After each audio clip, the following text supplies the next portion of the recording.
Hizi ng'ombe zenu umeuliza naenda wapi? Naenda KMC kuchinjwa.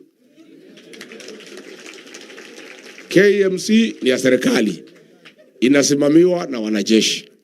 Ndio hata mkifuata nyayo ya ng'ombe ampati. Si ndio? Hii ng'ombe yote Kasongo na Dwale ndio wanatumana ng'ombe siibiwe, wanaenda kuuza KMC, wanachukua pesa.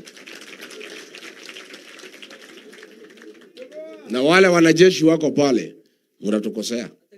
Mbona mnakubali kuchukua ng'ombe ya wizi? Ng'ombe ya Wakenya, ya wananchi. Inaletwa pale, inachinjwa, mnauzia Wakenya.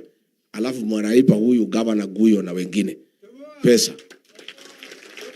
Yeah. Wewe gavana Isiolo, umechaguliwa na watu ya Isiolo. Imekuwaje wewe ndio unasaidia wizi ya ng'ombe na kupeleka nyama pale KMC? Wewe unakula jasho ya watu ya Isiolo. Unafurahia damu ya wale watu wanauawa ng'ombe sikibiwa. Na hii damu itakula nyinyi. Hii damu hii mumemwaga Isiolo. Mwaka ujao mtakuja kujua. Mambo ya mashamba ya community land.